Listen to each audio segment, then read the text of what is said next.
Драги гледачи и слушатели, ја најавуваме новата дневна емисија на Адвентистичкото радио Глас на надежта, извор на надеж, секој вторник и четврток со почеток во 9 часот.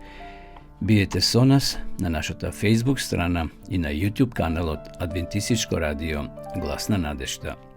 Почитувани, ќе имате можност да го започнете денот со убави мисли од Библијата, кратка духовна порака и избор на убава христијанска музика.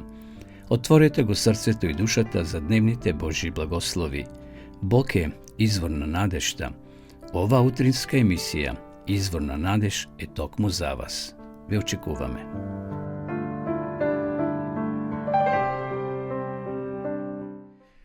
Почитувани гледачи, ја започнуваме нашата денешна емисија. Ве поздравувам сите вас кои сте заедно со нас и вие кои подосна ќе се приклучите да ја проследите нашата денешна емисија Извор на надеж. Бог не е само дарител на животот, туку Бог е и дарител на нашата надеж. Тој е Бог на надежта. Апостол Павле запишал во Римјаните 15 глава во 13 стих, а Бог на надежта нека ја исполни со секоја радост и мир во верата. Кога му веруваме на Бога, почитувани гледачи, нашето срце тогаш се исполнува со мир, со радост. Надежта не е илузија, не е некоја фатаморгана. Тоа е Божја сила што те држи исправен. Таа не гледа колку е голем проблемот, туку колку е голем Бог. Знаете, ние понекогаш ги гледаме проблемите како джинови, како некоја голема планина и велиме, јас тука не можам ништо. Но ако прстот го ставиме близу до окото, ние скоро ништо не гледаме. Но ако го далечиме, скоро прстот и не го приметуваме. Така и проблемите, да не бидат како гори големи пред нас, кои ќе не уплашат, кои ќе не обесхарабрат, туку да гледаме во Исуса Христа. Да му дозволиме на Бога, тој да обнови нашата, твојата надеж. Тој сака нашето срце да блесне со радост и мир денес, не утре, денеска. Утре ќе си дојде своето по свое. Ние понекогаш оптеретуваме што ќе биде утре, задутре, после една година, после 5 години. Меѓутоа, секој ден си носи добро и лошо. И затоа Исус сака твоето срце да блесне со радост и мир денеска, а не утре. Затоа, нека Господ навистина биде извор на надеж и во денот кој ете полека го трошиме. Одеме сега да ја видиме и да ја слушнеме молитвата Оче наш. Оче наш, кој си на небесата, да се свети името Твое, да дојде царството Твое, да биде волјата Твоја како на небото, така и на земјата. Лебот наш насушен дај ни го денес и простини ги долговите наши, како што им ги проштаваме и ние на нашите должници. И не воведи во искушение, но избави не од лукавиот, зашто Твое е царството и силата и славата во сите векови. Амин.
тогаш се затресе. Славиот Исус воскресна и стои како победник.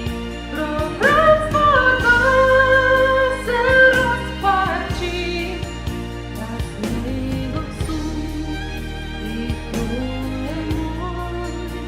Со верестена крв ме плати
Заслугата на стотникот и за младичот во Наин.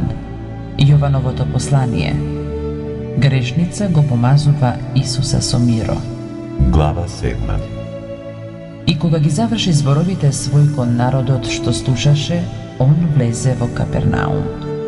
Слугата на еден стотник беше тешко болен на умирање, а многу го сакаше. Па како чу за Исуса, ги прати при него старешините јудејски, молејќи го да дојде и да го излекува слугата негов. А тие штом дојдоа при Исуса, го молеа усредно и велеа: достоен е да му го направиш тоа. Оти го сака нашиот народ и синагогата тој ни ја направи. И тргна Исус со нив. А кога беа веќе близу до куќата, стотникот ги прати пријателите свој при него, говорејќи: Господи, не труди се, зашто не сум достоен да влезеш под мојот покрив. Затоа и сам себе не се најдов достоен да дојдам при тебе, туку кажи само збори, мојот слуга ќе оздрави.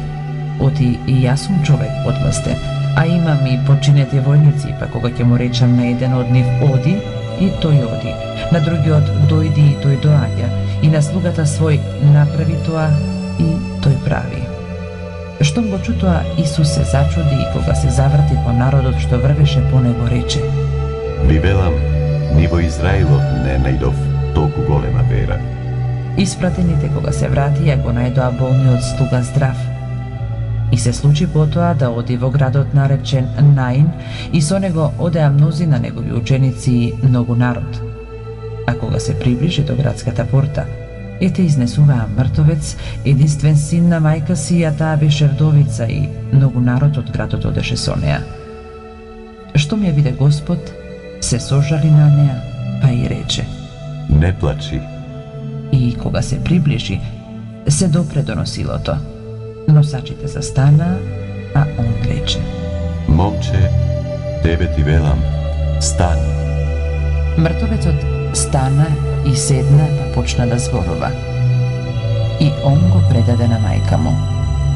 И страв ги опфати сите и го славеа Бога и велеа: голем пророк се јави меѓу нас и Бог го посети својот народ.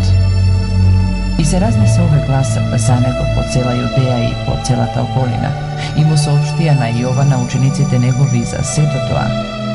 И Јован пак повика двајца своји ученици и ги испрати при Исуса, говорејќи: ти ли си оној што треба да дојде или друг да чекаме? И кога дојдоа при него, тие му рекоа: Јован Крстител не прати при тебе, велејќи: ти ли си оној што треба да дојде или друг да чекаме? Во тој час он исцели мнозина од болести и од рани и од зли духови и на мнозина слепи им подари вид. И им одговори Исус и рече: Одете и кажете му на Јована што видовте и што чувте.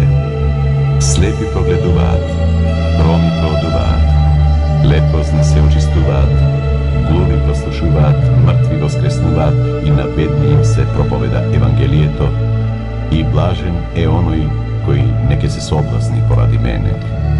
А кога се отидоа учениците Јованови, он почна да му зборува на народот за Јована.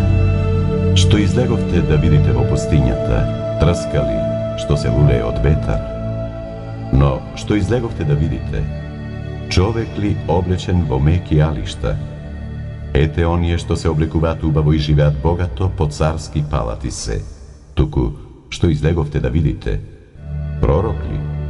Да, јас ви велам и повеќе од пророк. Ово е за кого што е напишано: ете, јас го испреќам пред лицето твое ангелот мој, што ќе го приготви патот твој пред тебе. Оти ви велам, меѓу родените од жени нема ниеден поголен пророк од Јована Крстител, но најмалиот во Царството Божјо е поголем од него. И сите луѓе што слушаа, па и митниците му благодареа на Бога дека се беа крстиле со крштевањето Јованово, а фарисеите и закониците го отврлија советот Божји за нив и не се крстија од него. И рече Господ: Со кого да ги споредам луѓето од овој род и кому се слични? Тие личат на деца што седат по пазариштата и викаат едно на друго велејќи: ви спиревме и не игравте, ви пеевме жални песни и не плачевте. Зашто дојде Јован Крстител, кој ниту леп јаде, ниту вино пие, а вие велите: без има. Дојде Синот човечки, кој јаде и пие, а вие велите: еве човек што многу јаде и пие, пријател на митниците и грешниците. И се оправда премудроста од сите своји чеда. Еден од фарисеите го помоли да јаде со него. И он, кога влезе во куќата на фарисејот, седна на трпеза. И ете една жена од градот која беше грешница, штом чу дека он седи на трпеза во куќата на фарисејот, донесе алабастрен сад со миро. Па како застана при нозете негови одзади, плачејќи почна да ги мие нозете негови со солзи и ги триеше со косата своја, и ги целиваше и помазуваше со миро. А кога го виде тоа фарисејот што го беше поканил, рече во себе велејќи: да е овој пророк би знаел која е и каква е оваа жена што се допира до него, оти таа е грешница. Му одговори Исус и рече: Симоне, имам нешто да ти кажам. А тој одврати: учителе, кажи. Исус му рече: Двајца му беа должни на еден заемодавец. Едниот му должеше 500 динари, а другиот 50. Но, бидејќи немаа да му вратат, тој им прости на обајцата. Кажи ми, кој од нив повеќе ќе го милува? Симон одговори и му рече: мислам оној кому повеќе му прости. А он му рече: Право пресуди. И кога се сврте кон жената, му рече на Симона: Ја гледаш ли оваа жена? Влегов во твојот дом, ти ни вода за нозете не ми даде, а таа со солзи ми ги обри нозете и со косата своја ги истри. Ти не ми даде цели, а таа откако влегов не престана да ги целива нозете мои. Ти со миро не ја помаза главата моја, а таа со миро ги помаза нозете мои. Затоа ти велам, Неизе и се простуваат многу гревови, отиме возлюби многу, ако му малку се проштава и љубов мала има. Неизе пак ги рече, Ти се простуваат гревовите, а оние што седеа со него на трапезата, почнаа да говорат во себе. Кој е овој што и гревови проштава? На жената пак ги рече, верата Твоја те спаси, оди си со мир.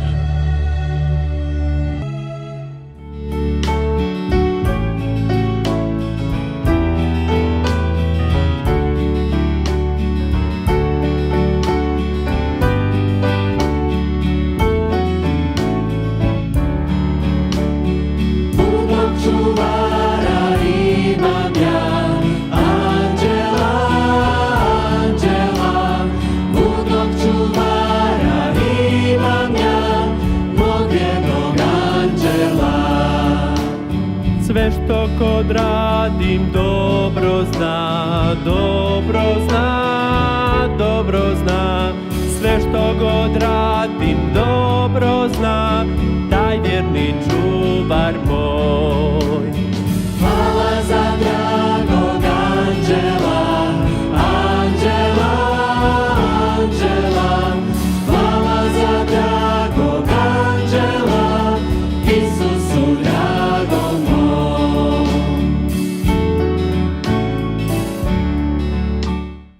Драги гледачи, продолжуваме со нашата емисија, со една кратка тема. Би сакал да уште еднаш се подсетиме на војните кои се предвидени и проречени во пророштвата, посебно кога го читаме Евангелието според Матеја во 24 глава. Овде Исус детално ги опишува знаците на последното време. Помеѓу другото, тој ги спомнува и војните. Ние денес сме свесни за актуелните војни кои ги има помеѓу Русија и Украина веќе неколку години, а неодамна започна и војната помеѓу Америка и Иран на Блискиот Исток, Израел и Либан. Тоа е, би рекле, жариште кое е актуелно денеска и целиот свет, би рекол, или сите очи на луѓето се вперени во тие држави, затоа што постојано секојдневно гинаат луѓе, жени и деца. Може некој ќе каже, па човештвото од секогаш живеело во сенката на војните. Точно е.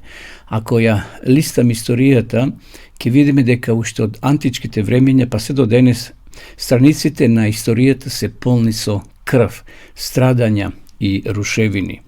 Војните никогаш не биле далечни приказни, туку реалност што ги допира сите, или директно или индиректно, може би преку оружени судири во земјата или во странство, но денеска по пат на медиумите тоа брзо се пренесува и како да тоа го гледаме во реално време, кога се бомбардираат села, градови, населени места, се рушат мостови, фабрики и така натаму. И затоа овие војни носат страв кај луѓето, неизвестност, па дури и таги и жалост за оние кои ги изгубиле своите мили драги. Денес, во ова време на глобализација и брзи информации, стравот од војните судири стануваат уште поинтензивни, би рекол. Доволно е да отвориме вести, да го отвориме мобилниот или компјутерот, телевизорот или радиото и да слушнеме за закани, конфликти или терор, за во срцето кај нас да се појави немир. А стравот е дел, може да кажеме, од човечката природа. Стравот е заштитен механизам, но ако завладее тој страв со нашиот ум и срцето, може да стане парализирачки. Стравот од војни не е само страв од оружје и смрт, туку и од загуба, како што веќе спомнав, на нашите најблиски, на домот, семејството, иднината, работното место и така натаму. Војната го потресува најсветото во човекот, а тоа е чувство за сигурност и довербата во ближниот.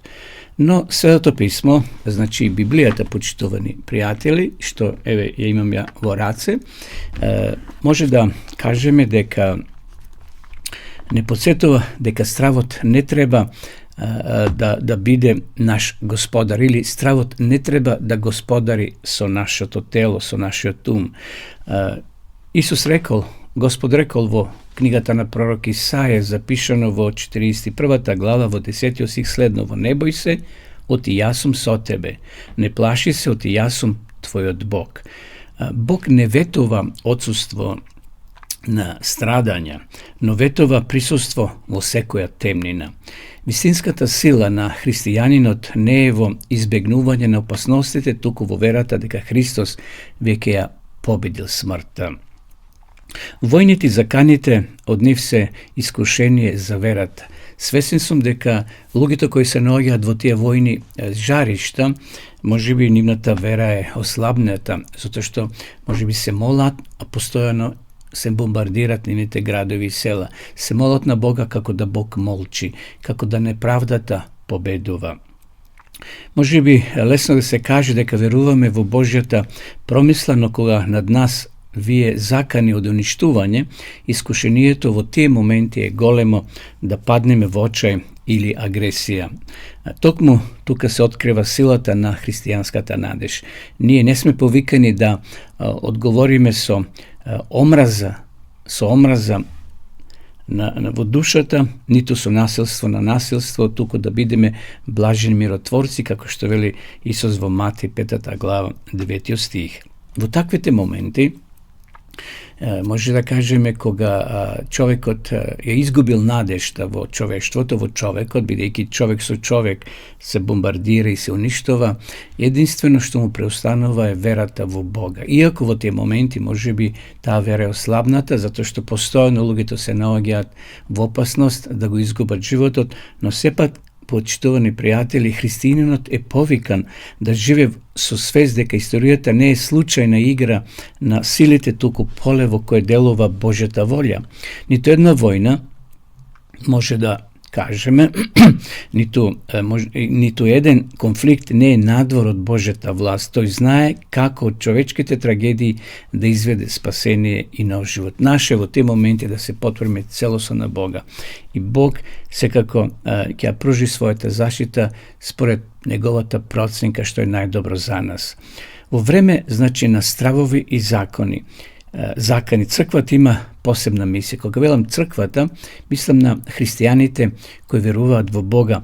Црквата не е политички играч, туку духовна мајка што ги собира сите во молитва и надеж. Свесен сум и знам дека милиони луѓе во светот денеска се молат за жителите во Иран, во Израел, во Палестина, во Либија и во други, во Украина, во Русија, во други држави каде што каде што има војни конфликти, да Господ ги сочува невините луѓе. На жалост денеска војните не се водат таму некаде на бојното поле, надвор од градовите и селата, туку напротив се бомбардираат цели населби, градови и села каде што живее населението.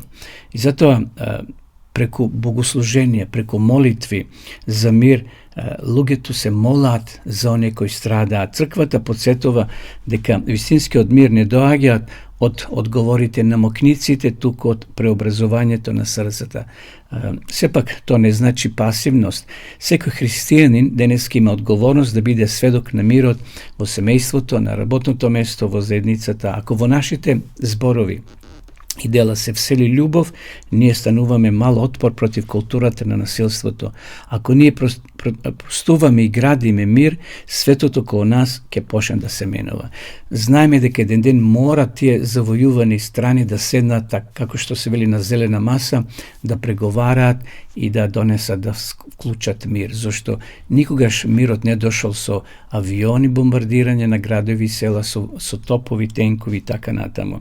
Стравото од војни е, значи, судир и реален и не може едноставно да се отврли. Тоа е тука поред нас и Библијата го прорекла. Не значи дека Бог сака војни да има во светот, да луѓето се убиват, меѓутоа Бог во своето предзнание предвидел и кажал што човекот го очекува.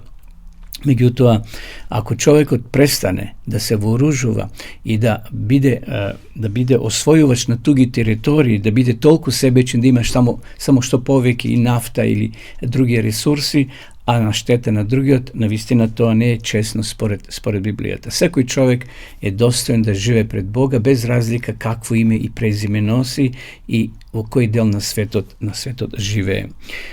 И затоа уште еднаш сакам да нагласам, почитувани гледачи, драги пријатели, дека денес сите ние живееме во страв, во неизвестност, но сепак треба да бидеме од друга страна свесни дека последниот збор му припаѓа на Христос. Тој ја уништил смртта и ни подарил вечен живот. Совршената љубов, вели Библијата, го изгонува стравот, ја истерува секоја паника и несигурност. И затоа овде Исус кажува, еве само да се подсетиме во Матеј во 24 глава, дека ќе има пазете се, вели, да не се уплашите, зашто тоа треба да се случи, но се уште тоа не е крај. Значи, војните се знак дека се ближиме кон завршницата на овој свет, но тоа не е знак на крајот. Ке има уште неколку знаци кои треба да се исполнат, но сепак ние живееме токму во ова време кога поред нас страдаат стотици и илјадници луѓе. Да се молиме за луѓето кои се наоѓаат во тие војни жаришта, секако и за водачите на тие земји да имаат мудрост, да знаат какви закони да донесат и навистина да се стави крај на сите тие страдања и војни действија што се денеска актуелни во тој дел на светот.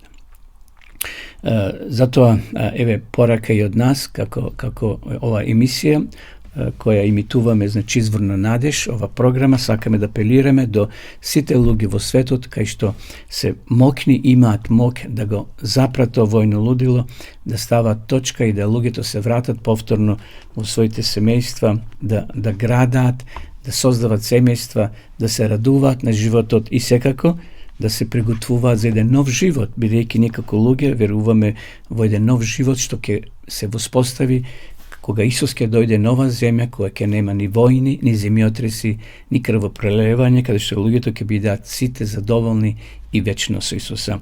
Еве, нека Господ сите не благослови во денот кој е пред нас и нека ни помогне да се издигнеме на тој страв и да нашата вера целосно ја потпреме на Господа Исуса Христа.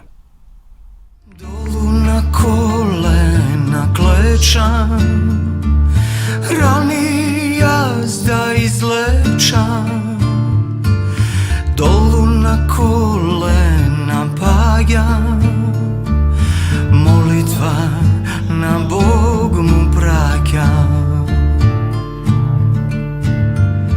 Те молам, моиве очи земи ги, други дај ми да прогледам. Те молам, ново срце дари ми, никој да не повредам. Твојот лик секој миг да ми е пред очи, сјајно, сјајно да ме гре.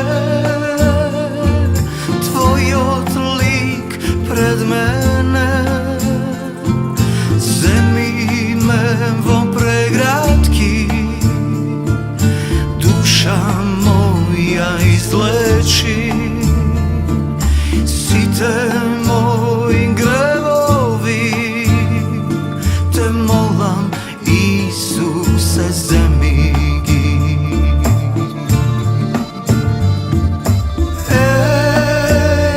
Исусе, радост моја си ти. Исусе, надеж моја си ти. Исусе, љубов моја си ти. Исусе, живот мој си ти. Долу на колена клечам, рани јас да излечам, долу на колена паѓам,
Полека се ближиме кон крајот, почитувани гледачи на ова наша денешна емисија. Би сакал и денес да ви ја понудам Библијата за млади, за деца, илустрирана, значи богата е со слики, во кратко, значи издание, но сепак прилагодено да биде разбирливо за сите кои се почетници кога е во прашање проучување на Библијата. Бидете слободни, пишете ни на нашата адреса. А вие кои сакате да изучувате Библијата по дописен пат, вие нудиме, значи, бесплатната онлайн дописна библиска школа bibliјатазборова.mk. Напишите го во избор bibliјатазборова.mk и ќе ви се отворат овие неколку курсеви на дописата библиска школа. Да ја видиме сега и самата реклама.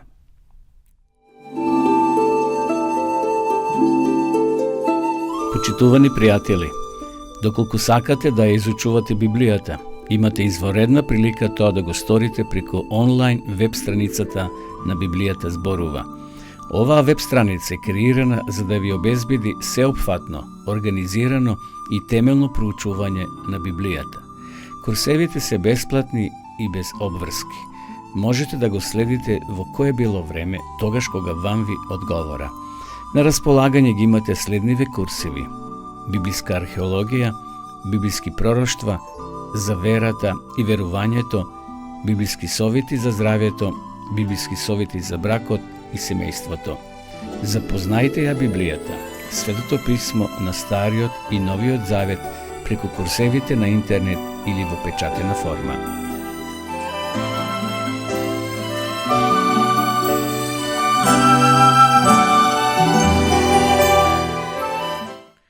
Драги пријатели, драги гледачи, дојдовме до самиот крај на ова наша денешна емисија. Би сакал да ви се заблагодарам и да ви посакам убав и благословен ден. Нека Исус биде извор на нашата надеж и во криза кога сме и кога сме во радост. Да не го забораваме Бога. Тој е тука поред нас. Знаете колку е Бог оддалечен од нас, колку што трае една молитва. Така да повикајте го. Најкратката молитва во Библијата е запишана во Новиот Завет, кога Петар тонел во водата и рекол: Исусе, помагај. Исус му е пружил раката и Петар бил изваден од водата. Нека и овој ден биде благословен за сите нас. Довидување до следната емисија, до тогаш останете со здравје.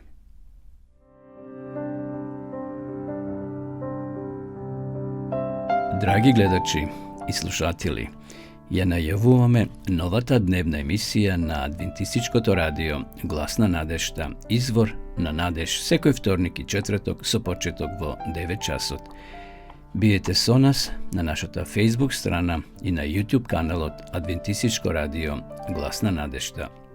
Почитувани, ќе имате можност да го започнете денот со убави мисли од Библијата, кратка духовна порака и избор на убава христијанска музика. Отворете го срцето и душата за дневните Божји благослови. Бог е извор на надежта. Ова утринска емисија, Извор на надеж, е токму за вас. Ве очекуваме.